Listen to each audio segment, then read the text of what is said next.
Hey everyone, welcome to this webinar. So this section is about AI and SEO. When it comes to, I'm not going to talk about search and how AI is changing search. I'm just going to talk about how AI is changing our jobs and the way we do SEO. Um, So let's get started. A little bit about myself. Hi, I'm Sara Taher. I've been doing SEO for 10 years. I'm a mom. I'm an ex-startup founder. I'm a LinkedIn creator and a lot of other things. And I'm super excited about today's topic. So let's dive in. So what's going on? We know that AI is changing everything and changing search, but what about our roles and our jobs and our careers? And how are we supposed to leverage this to become better at what we do, right? So, a lot of questions and a lot of things going on. Is a great opportunity for businesses. Businesses want to adopt AI because it's cheaper and faster and better. So it does the job at a cheaper price. It does it faster, and it can do it actually better than a lot of. I don't want to be offensive, but it can do it better sometimes, or it can do better than some humans. So there is a big opportunity for businesses, and if they use AI, right? Perfect. All the things they want, cheaper, faster, better. So you may be thinking, okay, so does that mean I'm losing my job? Here's the thing. I'm going to show you some numbers and some statistics and show you that some of them are threats to our careers, but then others you can consider as opportunities, right? So, for example, AI could potentially replace around 800 million jobs worldwide by 2030. That's a huge amount of jobs. Obviously, that's a threat, right? That's something that may make you feel, oh, I'm uncomfortable. What's going to happen to my job? And then another statistic is 74 of businesses are still in an experimentation stage with AI, suggesting this suggests room for growth and optimization. So most businesses actually are not there yet. They're still experimenting and they're not sure how they can use AI. So if you jump on that trend, if you upskill yourself, you are going to have an edge in your role, right? So that's actually an opportunity. And then 75% of companies said they were looking to adapt AI within the next 5 years. This was a study in 2023. Obviously, again, oh my God, all these companies want to adapt AI. This sounds like a threat, but then when you know that 68% of business leaders feel they struggle to attract adequate talent to manage their AI solutions, not many people are able to use AI solutions. So it's a struggle. It's a big thing. And if you upskill yourself, if you get on this trend, if you learn how to use AI, you are actually future proofing your career and you are giving yourself an edge in the job market. And then there are two more things. AI hallucinates. It's always going to need, or at least for now, we know it needs a human operator. So that's an opportunity for us. And then one last thing, studies show that programmers who are using AI were able to code 126% more projects per week than programmers not using the technology. This is an opportunity for you if you're a freelancer, for example. This means you can take on more work, right? And do it in less time. If you're working in a company, this means you can finish more work in less time. So it's an opportunity for you to excel at what you do, right? So everything you can look at from two sides. It can be an opportunity, it can be a threat. So what should we be doing? Are you going to lose your job? Again, the same question. It really depends. So let's take a scenario. If you're a copywriter and for the past years, or past 10 years, you've been writing an article, let's say a minimum of 2 to 4 hours, obviously it can take more, but let's just for sake of simplicity, let's say you take 2 to 4 hours to write an article for $100. That's how it has been going on for you. If you look at this here screenshot, this is from an AI writing tool, and you can get 25 articles for $99 per month. And like, how good is this article? It's okay, it's acceptable level. It's not awesome, it's not great, it's acceptable. So, and if you think about this, okay, how can you compete with a tool that can generate 80 articles for $300 a month. So it's cheaper, it's faster, and it's better. And when I say it's better than a lot of mediocre copywriters. Obviously, you don't want to be a mediocre copywriter. So how can you compete with this, right? And keep in mind that this tool can also translate the content. So it's like if you're a copywriter, you may feel that your job is being impacted. But what's happening here is the bar for writing content just got higher. Mediocre content is not gonna have any demand anymore because AI can do the basic, a good piece of content, right? A good place to start for less. So don't compete there. That's not where you want to compete. You need to adapt or you're gonna die. So you think about this. You want to be a good copywriter and you want to use the tools. Don't think of yourself as going up against the tools. You are using the tools, right? So you have copywriters who don't use AI, you have AI content, and then you have copywriters who use AI. And this is the best combination, right? If you're a good copywriter and you use AI, you're going to beat good copywriters and you're going to beat AI. Your content is going to have a better and higher quality. So that's where you want to be. You want to upskill yourself. You want to be really good at what you do. You don't want to be a mediocre writer. You want to be very specialized, very well. I don't know, like whatever skills you need to be a good copywriter, and the knowledge. Maybe you want to specialize in specific area or areas. You want to add more skills, and you want to be very skilled at what you do, and you want to use AI. So that's how you adapt. So, and actually this can be applied to any field. Like you can say, hey, I'm an SEO.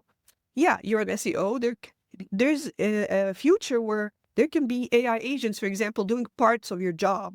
If keyword research for you is just plugging competitor URL in a third-party tool and pulling all the keywords, that's really not gonna help you or protect your position in the industry or protect your career. You need to do better than that, right? So this same mindset should be applied. You need to learn to use the tools and you need to be skilled at what you do. Mediocrity has no place anymore because that's what AI can do easily, right?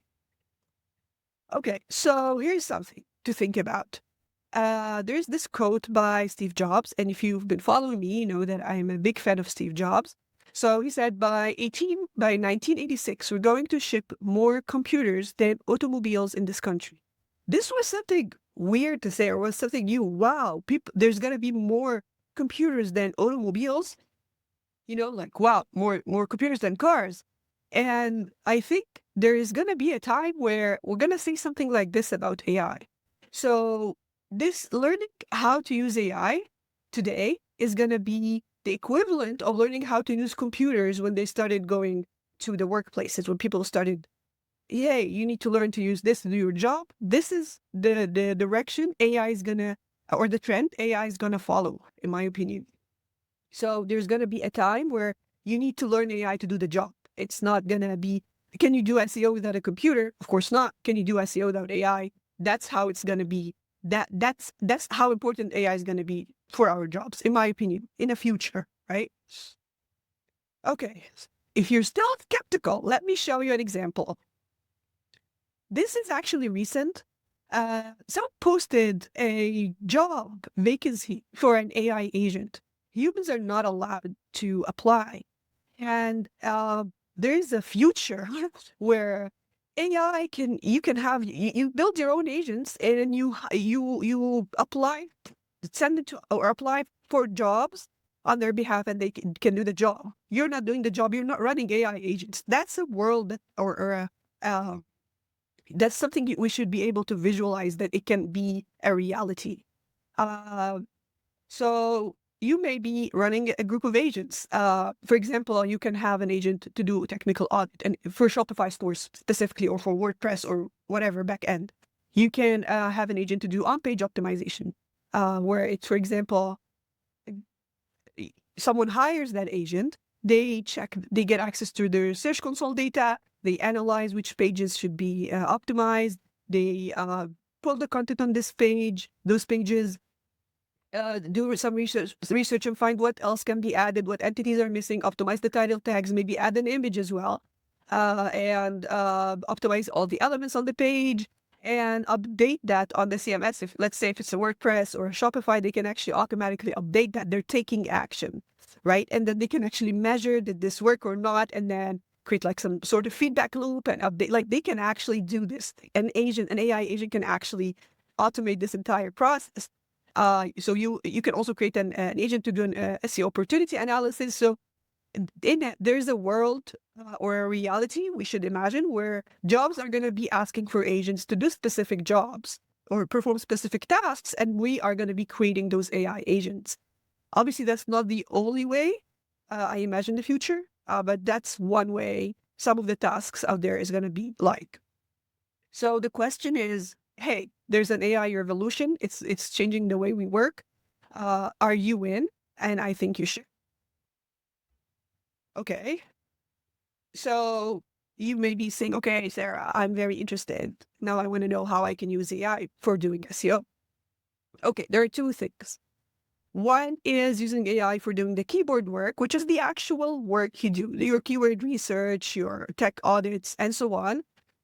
That's an area where you want to use AI as your assistant. And then there's optimisations, and I'm going to discuss that a bit later, so stay tuned. So let's start with using AI as your assistant. Let's say you're a senior SEO and you have a junior or a new person to SEO who's helping you to do keyword research, or not necessarily new, I would say a junior who's helping you do keyword research. This is how you can use AI, for example, right? So what you want to do is if you're asking yourself, how can I use AI in my workflows, in my job? First of all, you need to find your use case. You need to find, okay, what can I use AI in? What sort of tasks can I automate with AI? You want to look for repetitive tasks. And there are two ways to find those tasks. Number one is to analyze your workflows. Every task you're doing, break it down and see, okay, for example, for me, Sarah, I like to analyze SERPs times for a keyword. So if I'm sending recommendations for a blog for a keyword, I would like to pull the top 100 results, get their titles, find the most common words, and then use AI like ChatGPT or any other LLM to create suggested titles based off the most common keywords, the most common words found in the titles in search, and the input keyword that I gave the software in the beginning, right? And this is, for example, a small task that can be automated with AI.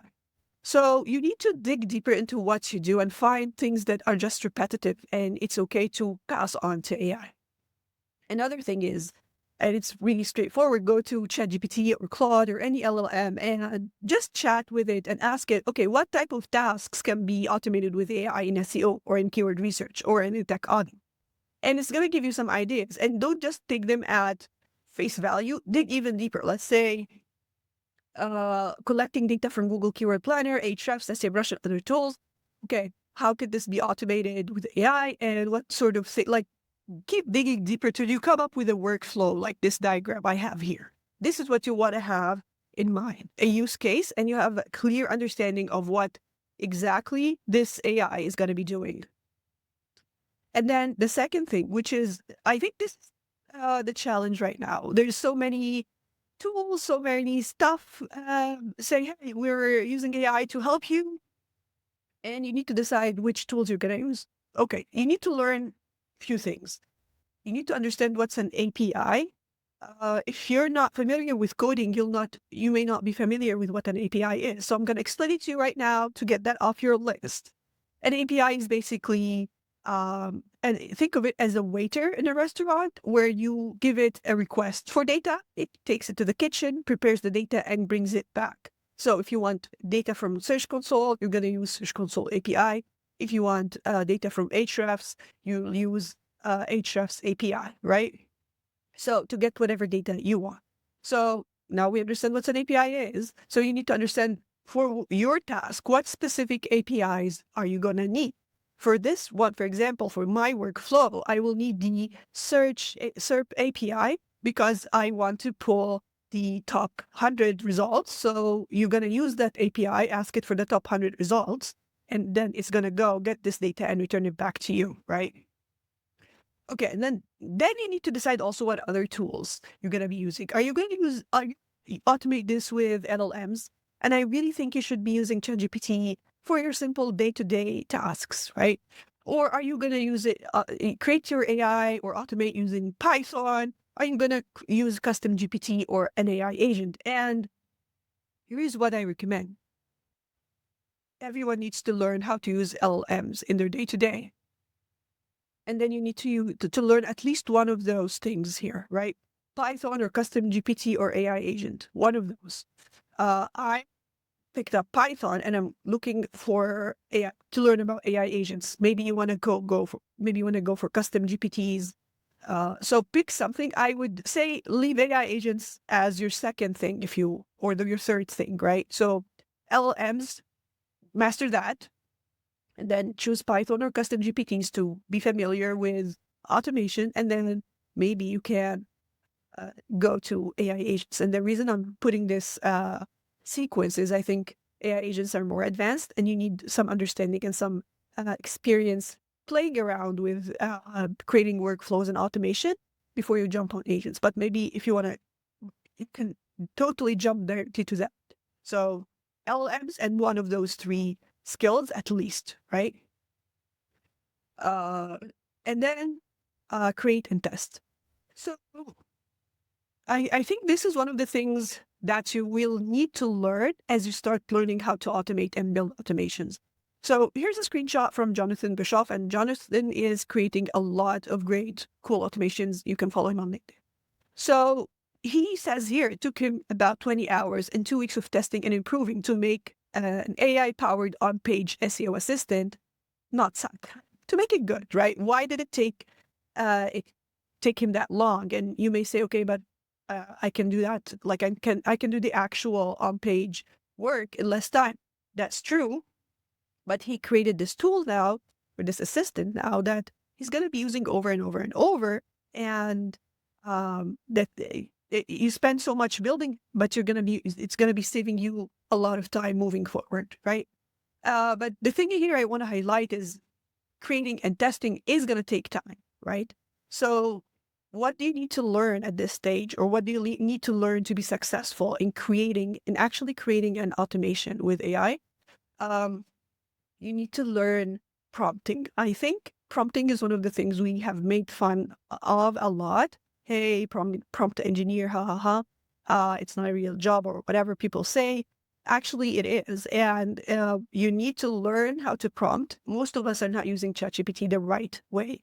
If you're not prompting right, you're not going to be getting the best output you can. So please take a moment to master how you should prompt LLMs. And then another thing is QA. You need to learn to QA the output of whatever automation you're creating.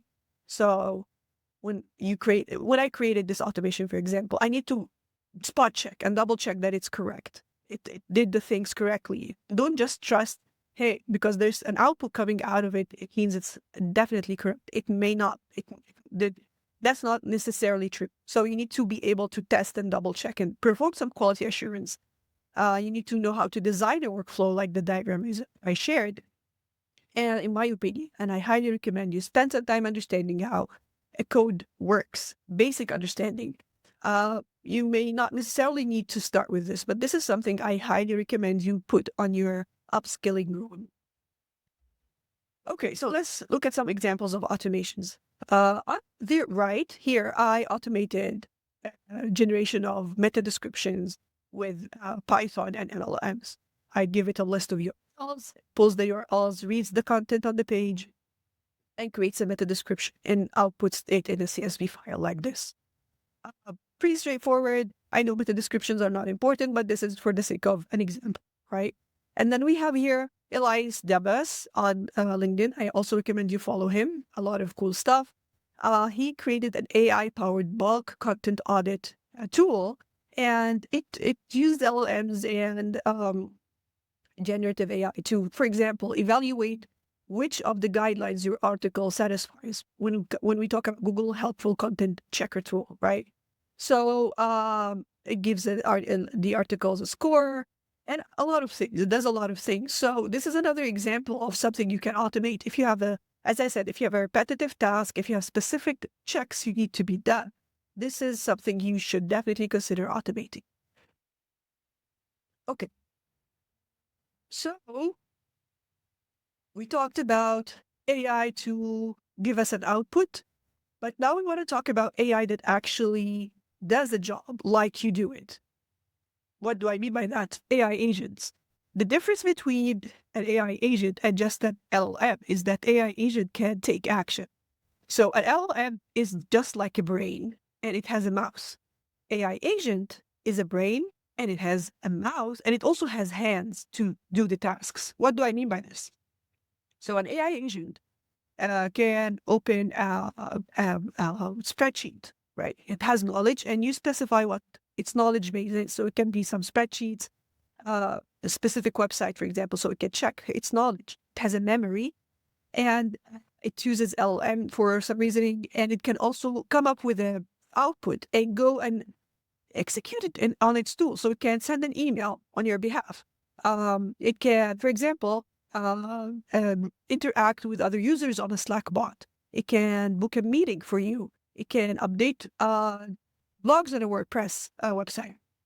So you AI agents, you're building your own personal assistant which can actually execute tasks. So what does that mean for you? It means more, you can actually finish more work in less time. It means you'll have more time for yourself to learn new things, be creative and test new things. And think, as I said earlier, think of a world where you're managing an army of an AI agents. Okay?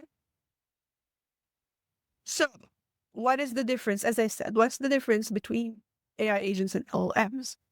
An AI agent and LLMs have cut off training data, right? They have if you ask them, hey, what happened in January 2025, they have no idea.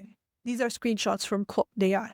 I know that ChatGPT now can connect to the internet and so on, but that's not the case for all LLMs. So they have some limitations on the knowledge, right? And then LLMs cannot take action in the real world. As I said, there are brains with mouths, but they don't have hands. So, for example, if you ask Claude, can you send an email to my friend? And it's just going to tell you, I can help you draft an email, but I can't actually send emails myself since I'm an AI assistant without the ability to directly send messages or access email systems. An agent can actually do that. It also has a limited memory. The memory is, if you start a new conversation on your LLM, it may not remember, depending on which LLM you use, it may not remember your previous conversation, right? So it has some limitations, and you may think, oh, this is not a lot of limitations. It is when you actually want to do advanced and more complex tasks. Okay, so there are two ways to build an AI agent, either no-code AI agents or solutions that require coding and Python. I really recommend you play around with N8N, make.com, and AirOps. As you can see, the screenshot, the first screenshot is a workflow, right? We discussed that you need to learn how to build a workflow. So as you can see, this is a workflow, a diagram. So you need to know, okay, this is an AI agent.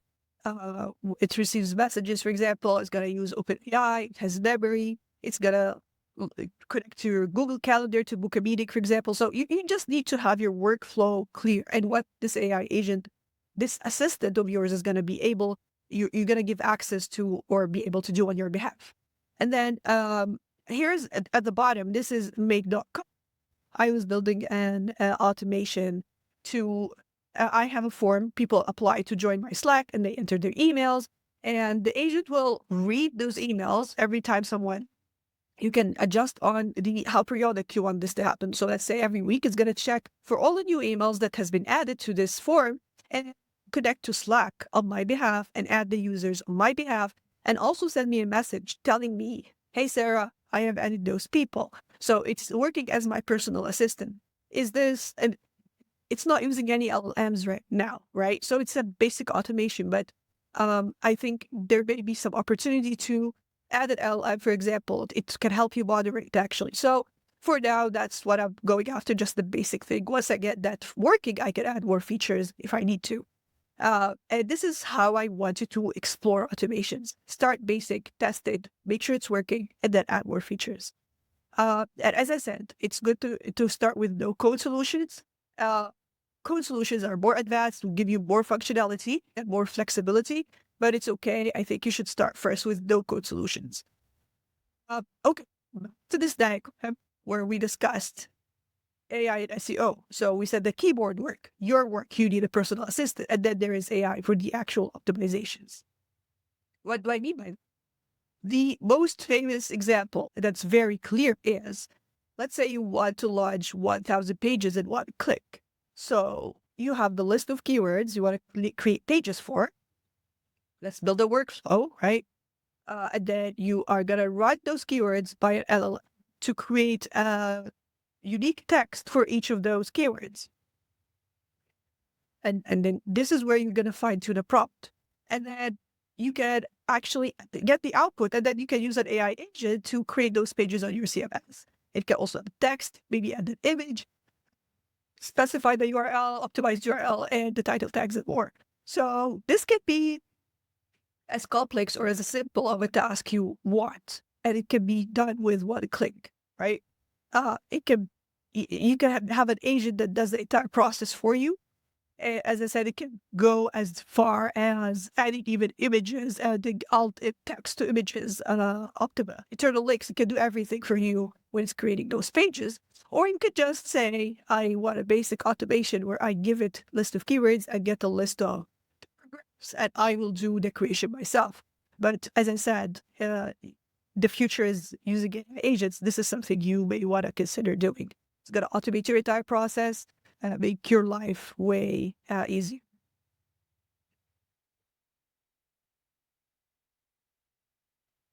Yeah, so that's that for today. It's a lot. And the purpose of this session is not to teach you how to use exactly, how to create exactly an AI agent, or how to use a specific tool, or how to build an automation. The purpose of this session is to show you the options and what you can do and what you should be learning. So I hope I give you enough motivation for you to dig into. I give some names for tools I recommend you play around with. I listed some skills I highly recommend you try to add to your skill set, like building a workflow and using prompts properly and using LLMs properly. Hope you found this useful. Please let me know if you have any questions, and have a good one. Thank you for listening so far. Bye.